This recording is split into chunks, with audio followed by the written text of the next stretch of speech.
Nesta noite nós vamos comentar com você. Na verdade, a pregação de hoje é uma pergunta. Até onde a sua alegria ou a sua tristeza pode chegar? Onde você acha que ela chega? Até onde vai? Se fica só para você, para aqueles que estão em torno de você no seu momento, ou com quem você se comunica, ou vai mais além? A Bíblia tem resposta. Vamos ver, irmãos?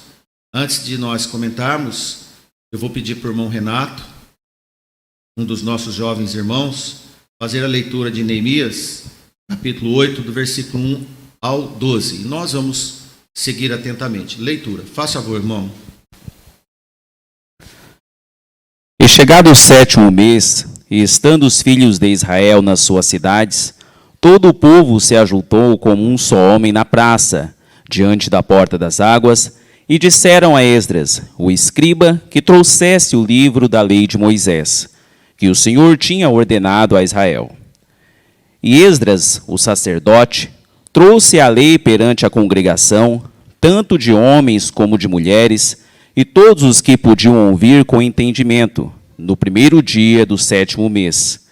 E leu no livro diante da praça, que está diante da porta das águas, desde a alva até o meio-dia, perante homens e mulheres, e os que podiam entender. E os ouvidos de todo o povo estavam atentos ao livro da lei. E Esdras, o escriba, estava sobre um púlpito de madeira, que fizeram para aquele fim, e estava em pé junto a ele, à sua mão direita, Matitias, Sema, Anaías, Urias, Ilquias e Maceias, e à sua mão esquerda, Pedaías, Misael, Melquias, Assum, Asbadana, Zacarias e Mesulão. E Esdras abriu o livro perante a vista de todo o povo, porque estava acima de todo o povo. E abrindo-o ele, todo o povo se pôs em pé. E Esdras louvou ao Senhor, o grande Deus, e todo o povo respondeu, Amém, Amém, levantando as suas mãos, e inclinaram suas cabeças e adoraram ao Senhor, com os rostos em terra. E Jesuá, Bani, Serebias, Jamim, Acube, Sebetai, Odias, Maceias, Quelita, Azarias, Josabade, Hanã, Pelaías, e os levitas ensinavam o povo na lei, e o povo estava no seu lugar. E leram no livro, na lei de Deus, e declarando e explicando o sentido, faziam que, lendo, se entendesse. E Neemias, que era o governador, e o sacerdote Esdras, o escriba, e os levitas que ensinavam ao povo, disseram a todo o povo, Este dia é consagrado ao Senhor vosso Deus. Então não vos lamenteis nem choreis, porque todo o povo chorava, ouvindo as palavras da lei. Disseram-lhes mais, Ide, comei as gorduras e bebei as doçuras, e enviai porções aos que não têm nada, preparado para si, porque este dia é consagrado ao nosso Senhor. Portanto, não vos entristeçais, porque a alegria do Senhor é a vossa força. E os levitas fizeram calar a todo o povo, dizendo, Calai-vos, porque este dia é santo, por isso não vos entristeçais. Então todo o povo se foi a comer, a beber, a enviar porções e a fazer grande regozijo, porque entenderam as palavras que lhes fizeram saber. Amém. Oração. Amado Deus, agradecemos essa oportunidade de ouvir e prestar atenção nas Sagradas Escrituras, parte onde nós observamos o seu povo vindo do cativeiro, chegando e já após reconstruir o templo e as muralhas de Jerusalém, quando eles pediram a Esdras e Neemias que trouxessem o livro sagrado de Moisés, da lei de Moisés, para que eles pudessem entender, saber e praticar. Nós agradecemos por este exemplo, que seja entre nós essa busca, essa vontade de querer aprender e que tenhamos professores prontos para ler e nos ensinar da mesma forma. Em nome de Jesus, nós te pedimos e agradecemos por tudo. Amém. Irmãos, como na própria oração de agradecimento a Deus da nossa leitura, nós observamos nessa leitura que o povo quis ouvir a palavra de Deus. Essa leitura relata um inédito momento de reeducação e esclarecimento da palavra de Deus ao povo recém-retornado da opressão do cativeiro. Verificamos na leitura que havia ensinadores capacitados e um povo com sede de aprender, e pediram para que Esdras trouxesse o livro de Moisés, como nós vemos no versículo 1, e que ensinasse para eles. Então nós vemos uma combinação perfeita para a excelência do ensino e do aprendizado. Nesse ambiente, não ocorreram questionamentos, nem dúvidas e nem desprezo aos professores sagrados que ensinavam a palavra. Depois desses 70 anos que eles sofreram no cativeiro e souberam o que é estar ausentes de Deus, eles estavam com sede e vontade de ter o controle de Deus na vida deles. Por esses 70 anos, estavam na mais tenebrosa desolação espiritual e física. Eles viviam entre os caldeus como um povo subalterno, como escravos com algumas permissões, mas não eram livres. Apesar dos babilônicos dar certa liberdade de culto vigiado a eles, como vemos Daniel e seus amigos, por exemplo, eles andavam tristes, porque não era a casa deles. Não era o lugar onde eles tinham os profetas para poder livremente obedecer ao Senhor. Porque quando eles tiveram oportunidade, seguiram seus irmãos do norte e também se afastaram do Senhor. Se afastar do Senhor sempre causam consequências. No Salmo 137, apenas o verso 1, nós vemos o retrato, como se achava o coração do povo quando estava no cativeiro, em torno de uma lamentação coletiva. E diz assim: junto aos rios da Babilônia, ou de Babilônia, ali nos assentávamos e nos pusemos a chorar, recordando-nos de Sião. Pura saudade, saudosismo. Em outra parte, os babilônicos pediram para que eles tocavam uma canção, a canção que eles cantavam em Jerusalém. E isso tocou muito neles, sempre tocavam. Era como um escárnio, era como um insulto. Então eles viviam a lamentar os tempos bons em Sião. Embora existiam alguns profetas nesta terra estranha, sem o templo eles estavam, tinham profetas, mas não tinham o templo, não tinham mais rei, estavam sem terra, com muita saudade da terra natal. O ambiente, o reconhecimento de culpa, fez com que eles encontrassem sem força para se aproximar de Deus. Hoje à tarde eu estava ouvindo uma pregação que o irmão Ari fez essa semana na igreja em Casa Verde, onde ele está visitando, e ele leu logo no início, porque Neemias era o copeiro do rei Artaxerxes, e ele estava triste. Ele era copeiro do rei, mas estava triste. E o rei falou para ele: olha, Neemias, você não está doente, mas por que você está triste? E ele falou: como eu vou estar alegre se os túmulos dos meus pais estão todos destruídos e a nossa cidade está um caco? E isso despertou uma piedade desse rei para que ele pudesse retornar. E eu prestei atenção na pregação do irmão Ari. Minha saudação, meu querido irmão, nós te amamos. E ele desenhou bem a história, recontou a história daquele sofrimento. Mas essa leitura nossa já está bem avante, bem depois. Já quando o povo reuniu na praça e o povo pediu, foram todos, homens e mulheres, porque eles queriam ouvir. Este culto que que o irmão Renato leu para nós, foi numa praça pública e tinha mais de 30 mil pessoas ouvindo a palavra de Deus.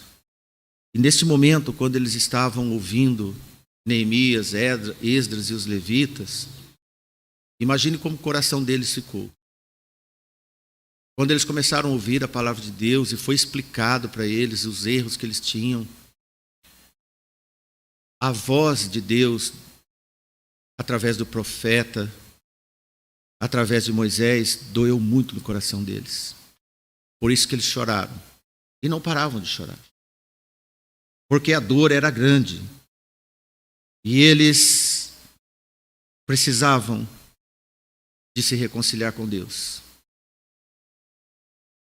Irmãos, o exílio foi uma escola da fraqueza e o vazio de conhecimento de Deus. Provavelmente eles já estavam por 70 anos, umas 3 ou 4 gerações. Os mais antigos conheciam o templo de Salomão, os mais novos não conheciam. Quando foi inaugurar o segundo templo, de um lado houve choro e do outro lado houve alegria, porque os mais jovens diziam assim: olha que templo bonito, e os mais velhos diziam: não é igual ao templo. A segunda glória não é igual à primeira. E diz que o tumulto de sons, de choro e de alegria era tão grande que não podia se distinguir quem chorava e quem ria. Todos esses fatos, esses lamentos, chegou ao céu. Por isso que Esdras diz: hoje não é dia de chorar. Hoje não é. Esta é uma lição para todos nós, irmãos. Enquanto nós temos as oportunidades, pode ser que um dia nós não temos mais oportunidades. E quem viveu a oportunidade, aproveitou ou não, vai viver de lembranças. Ou lembrar que aproveitou o tempo, ou lembrar que não fez o uso que poderia ter feito nos momentos. Essa igreja é um exemplo para todos nós. De forma, irmãos, que essas 3 ou 4 gerações envolvidas num ambiente frio e sem apego aos ensinos do Senhor, havia uma longura física e também espiritual de Deus. Na verdade, quanto mais distantes nós estamos, maior é a recordação que temos. Mas, nesse dia de culto, na praça, tudo se aproximou nos corações dos homens e mulheres. Foi clareado para eles, de modo que houve uma reflexão exata do quanto eles estavam longe de Deus e assumiram as suas culpas dos pecados recorrentes, e isso pesou muito. Por isso o choro de grande tristeza, irmãos, foi generalizado. Imagine você pensar em ouvir 30 mil pessoas chorando. Não é choro contido, choro exposto, num campo aberto. A reflexão dos acontecimentos pesou muito nos seus corações arrependidos. Nota-se que nesta impressionante leitura que nós acabamos de ter, e que o povo deu ouvidos por cerca de 6 horas de esclarecimento da palavra de Deus, isso mostra a sede acumulada por 70 anos. Supomos que se alguém não suporta hoje 1 hora de culto numa igreja, sentado no banco, porque eles estavam todos em pé, e depois também não tem leitura quase diária em casa, ou quase não lê a palavra de Deus, e também pouco tem um momento de oração íntima com Deus, certamente porque também não tem tanta sede da palavra. Isso é para que nós possamos nos refletir. pois naquele dia o coração do povo estava carente de Deus. Nós só vamos procurar quando temos carência, quando temos fome. Todos foram à praça sem ninguém mandar, assim como você vem à igreja também sem ninguém mandar. E ninguém ousou faltar, assim como você também não tem costume de faltar da igreja. Como a praça estava lotada, um culto ao ar livre, e com muito amém. Num dado versículo, o povo dizia amém, amém e amém. Todos estavam prontos e com atenção e adoração disposta a Deus. No versículo 6, por exemplo, nós vemos: então Esdras bendisse ao Senhor, o grande Deus, e todo o povo, levantando as mãos, respondeu amém, amém, amém. E inclinando-se, adoraram ao Senhor com os rostos em terra, sinal de arrependimento. Colocaram o rosto em contato com a terra, para entender que eles não eram nada e tinham feito tudo errado, e agora estavam diante de quem podia acertar tudo para eles. Pelo interesse do povo, os levitas ainda explicaram na língua comum deles o que foi lido por Esdras. Nesse momento nós vemos, irmão, um sermão e um estudo coletivo. Os levitas talvez faziam grupos de explicar o que ele tinha lido, outro tinha uma dúvida, eles iam e explicavam, outro corria para lá, para cá. E foi assim uma escola de 30 mil pessoas querendo aprender, fazendo perguntas para os levitas. E as explicações deram sentido de modo que entendessem a leitura, como nós vemos no verso 8. Um tipo de estudo e sermão ao mesmo tempo. Depois de todos esclarecidos, foi então que o povo caiu na real, como se diz. E aí eles choraram mesmo. Como se diz, choraram para valer. As suas consciências tocaram nos corações. O volume de pecados acumulados por anos a fio pesou terrivelmente neles. Interessante que existem várias formas de reagir quando alguém encontra um pregador pregando. Uma delas foi essa que nós lemos. Alguns podem apreciar a palavra, impressionar com a palavra, mas nada a mudar. Alguns podem escutar a palavra sem dar ouvidos e também sem se importar. E outros escutam, ouvem, atentam, creem e se arrependem e querem ouvir mais e aprender mais. Este é o bom aluno em que nós vemos em Provérbios, quando o professor diz: filho meu, atenta às minhas palavras. Todo aquele que crê, antes ouviu, comoveu, buscou esclarecimentos, se arrependeu e foi perdoado. Veja como Jesus entra em ação quando ele opera o milagre da salvação e da transformação. Em cada arrependimento é um momento consagrado ao Senhor, e amém por isso. O povo precisou ser informado que o Senhor estava alegre, embora eles tristes. O Senhor estava alegre. Neemias, Esdras e os levitas convenceram o povo a entender que não poderiam entristecer tanto pelo reconhecimento dos pecados. Deveriam mudar o humor, porque no perdão gera alegria e Deus esquece dos pecados. O Senhor estava contentado com tudo aquilo que acontecia naquele momento. Não há como o Criador deixar de estar alegre enquanto o povo seu entristecido. Se estamos irados, nós hoje estamos irados pelo que ocorre no mundo, o que acontece no mundo.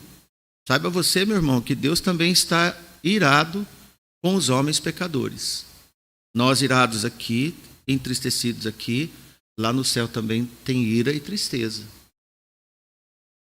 Como Paulo escreveu sobre este assunto, em 2 Coríntios 7,10. Veja o que Paulo escreve aos crentes neotestamentários, no nosso caso.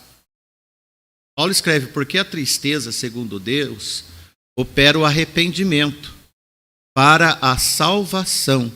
Isso aconteceu com eles. O qual não traz pesar. O qual não traz pesar. Mas a tristeza do mundo opera a morte. Esdras e Neemias explicaram que a tristeza não pode tomar conta após o arrependimento. Como escreveu Paulo, a tristeza da alma que tem respeito a Deus, uma alma que respeita a Deus, é uma expressão muito importante em relação ao verdadeiro arrependimento. E mostra a natureza exata dessa tristeza que está relacionada ao retorno a Deus. Estava acontecendo com o povo. A tristeza deles era a manifestação de retorno e vontade de voltar a Deus. O reconhecimento do mal, do pecado cometido contra um Deus santo, sempre vai ocorrer essas variações de humor. Não leva a dor que esmagará a alma em desgraça. Deus não quer nenhuma dor que leva o homem à desgraça. Por sinal, o perdão conduzirá ao arrependimento e também, propriamente dito, em seguida ao consolo. Sempre assim. E no consolo não existe pesar, é o que Paulo escreve. Pesar, irmãos, é o peso de consciência e dor. Perdoado não tem mais pesar. Deus retira o peso de consciências depois de arrependimento.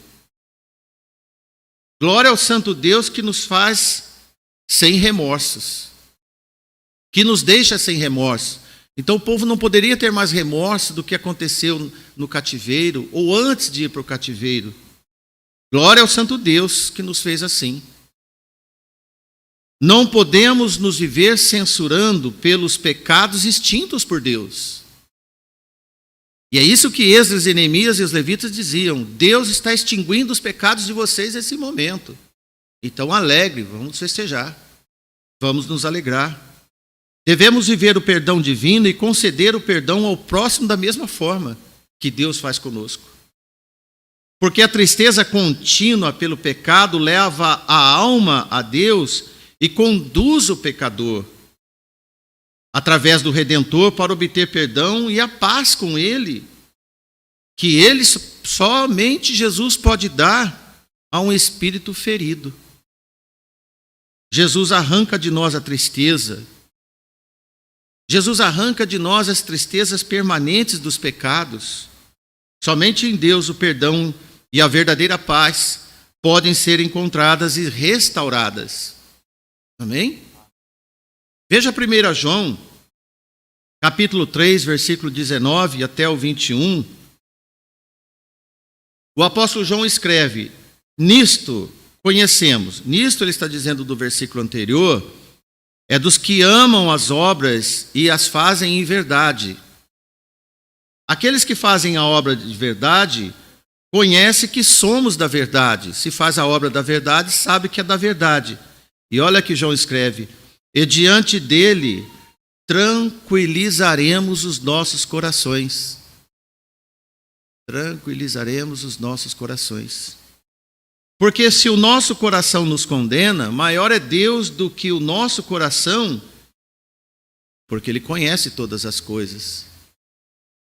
Amados, se o nosso coração não nos condena, temos confiança para com Deus. Todos esses afazeres o povo devia restaurar. Confiança, presença de Deus, alegria e restauração. Vamos juntar os cacos, já havia feito. Agora de tudo reconstruído de uma forma ou outra, agora é alegria. Deus está conosco. Pois a outra tristeza que Paulo escreve, a do mundo, a operadora oficial da morte, esta é permanente quando sem Deus e sem o arrependimento para o perdão dos pecados. Essa dói. Essa leva à destruição. Em qualquer que seja dos homens dessa terra, quando ele assume ser pecador e não tem um arrependimento genuíno, afasta mais a pessoa de Deus. Você já deve ter ouvido alguém dizer: eu sei que eu peco, Eu sei que eu estou errado, mas não geme, mas não tem dor.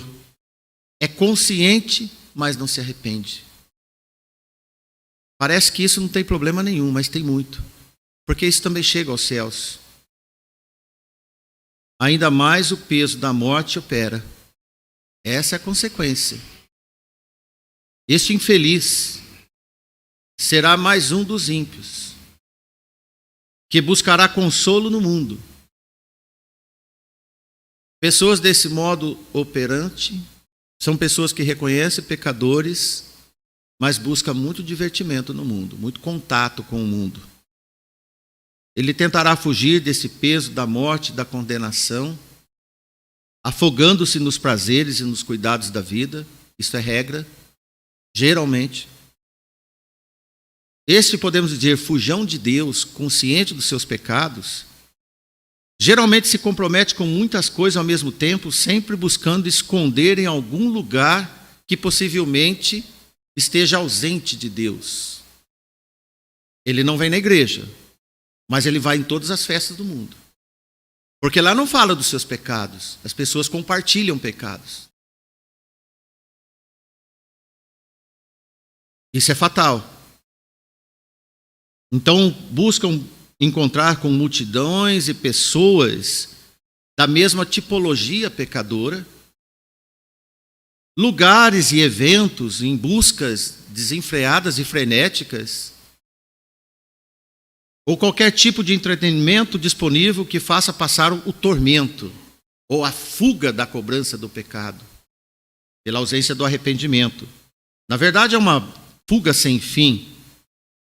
Não há lugar neste mundo que não acusa o homem dos seus pecados. Você pode ir numa festa da mais pecadora possível. Lá você vai ser acusado dos seus atos. Você vem à igreja, o convite é para você se arrepender. A paz só Jesus pode dar. O mundo não consegue dar. Portanto, nunca encontrará sossego. Na verdade, são pessoas com uma perturbação tão grande. Não acontecia isso com o povo naquele momento, naquele culto espetacular. Eles não estavam perturbados, eles estavam tristes. É diferente. Enquanto esses perturbados, eles estão numa fuga desesperada sem fim, até a morte. A última que eles fogem é da morte. Tem terror à morte, mas não tem como evitar a morte. A promoção destas fugas sempre reúne milhares para juntos se distraírem. Mas nada encontram. Nada encontram para descansar as almas deles. A fuga coletiva, veja bem, irmãos, a fuga coletiva faz que cada pecador um endividado solitário. As pessoas que estão nesse mundo, na coletividade, nas andanças desse mundo, na verdade eles são sós. São pessoas solitárias. Afinal, cada um de nós dará conta de si mesmo a Deus. Não tem como fugir dessa realidade também. O julgamento de Deus não vai ser conjunto, não vai ser por manada, é individual. Cada um dos homens dará conta de si mesmo a Deus. Por isso que as multidões procuram se aglomerar para fugir de Deus. Em bando desvairado, como o carnaval, por exemplo, uma das festas mais pagãs que nós temos nesse país, pelo menos é pública. Dura realidade deste mundo no maligno. Perdidos na escuridão.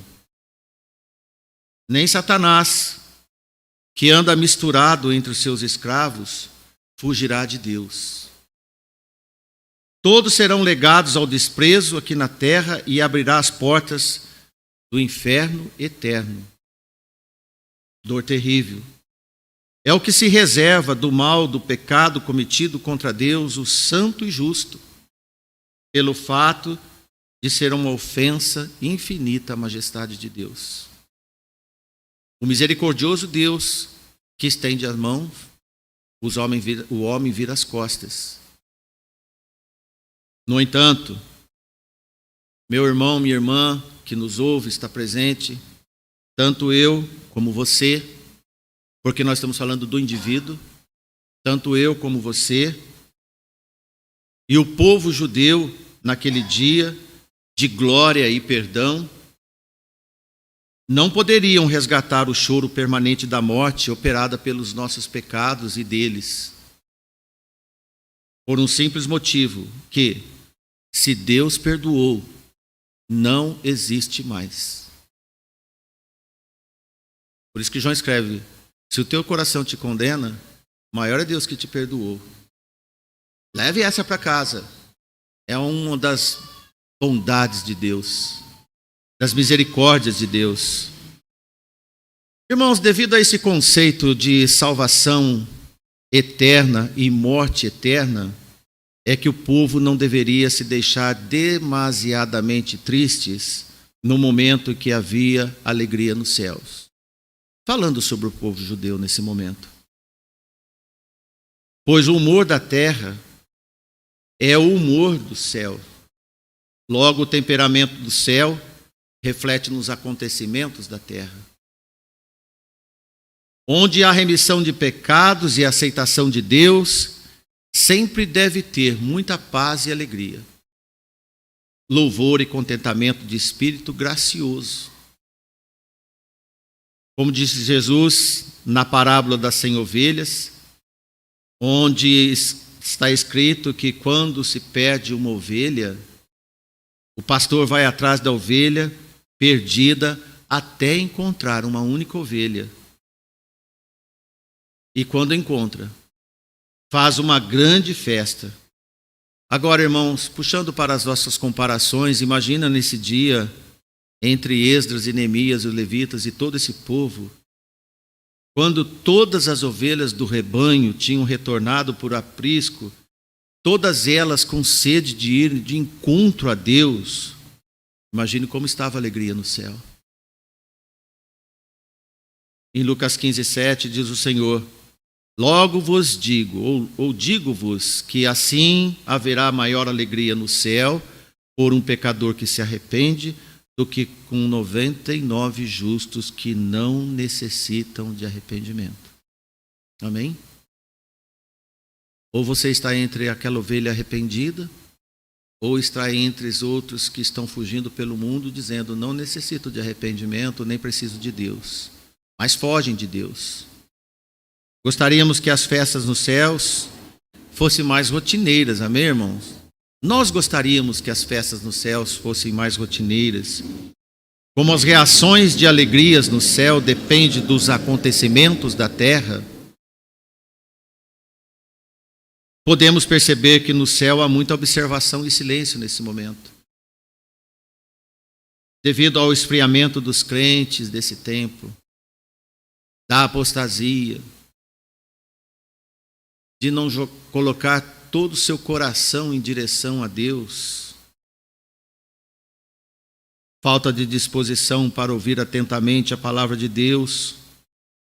Na verdade, meus irmãos e amigos que nos ouvem, na verdade, poucos fiéis têm mudado o semblante decepcionante dos céus nesse momento. Eu creio que Deus se alegra desse culto de hoje. A alegria que o Senhor tem por nós hoje, você que está prestando atenção, é a mesma que Deus teve no dia de Neemias e Esdras e todo o comportamento daquele povo. Então é bom você tomar conhecimento de que o humor do céu ou é igual ao seu, ou é inversamente ao seu. Agora, se o humor do céu for o mesmo do céu, amém. Agora, se for inverso, procure agradar a Deus. Procure buscar a Deus. Saiba que não há como ser filho de Deus com reações adversas aos do céu. Não há como ser filho de Deus com reações adversas aos do céu. Quem anda no rumo do mundo e não acompanha o rumo celeste, não anda nos caminhos de Deus. Tem obediência. Os filhos de Deus habitualmente levam alegria aos céus. Habitualmente. A linha de alegria, de humor dos céus, em relação aos fiéis, é compatível. Os filhos da perdição sempre entristecem o humor dos céus, do céu. Os filhos dos remanescentes do cativeiro não poderiam estar chorando de tristeza no momento que nos céus havia alegria e Deus estava alegre.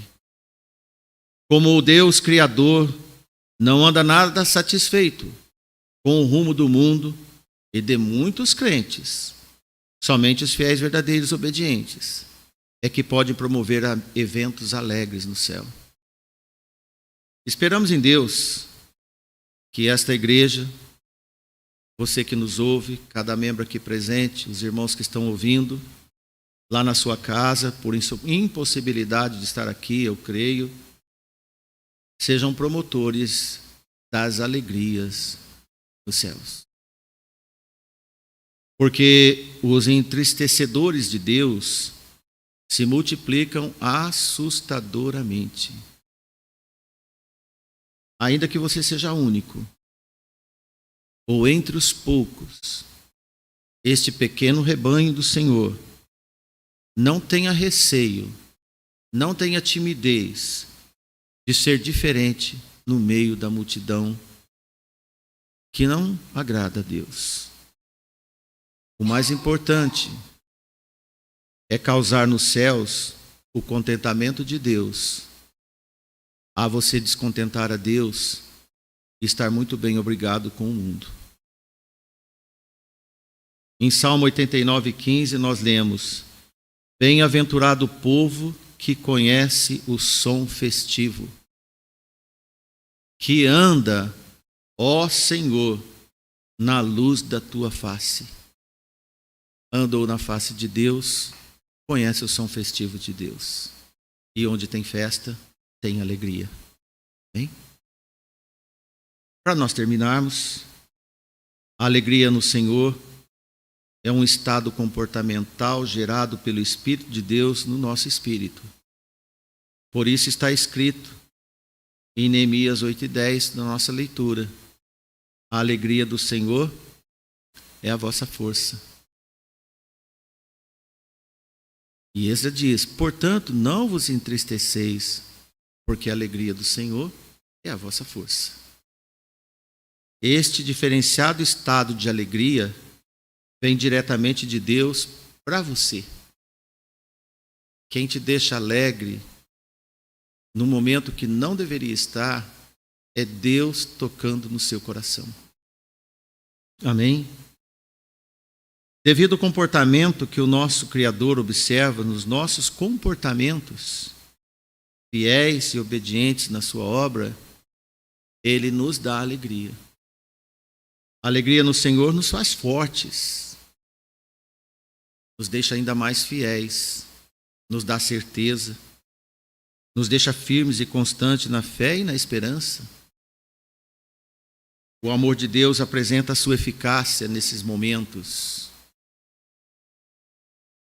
O amor de Deus apresenta eficácia quando o Senhor se alegra conosco pelas boas obras que em nós repara. Amém? Outros sentimentos de felicidade ocasionadas por motivos visíveis desse mundo passam e podem se esgotar.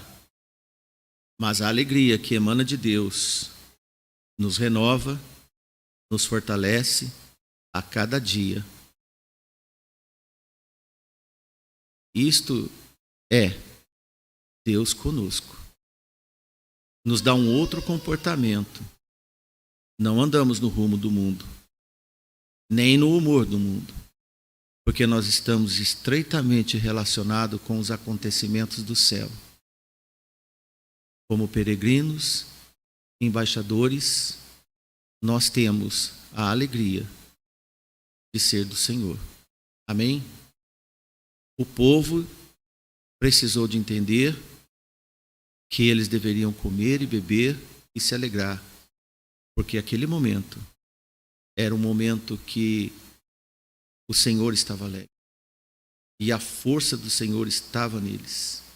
Deus atendeu o louvor e o arrependimento deles. Sempre, sempre, meu irmão, minha irmã, é tempo de se arrepender. Que Deus nos abençoe. Boa semana a todos. Que a paz do Senhor e a sua proteção esteja entre todos nós. Amém? Até mais.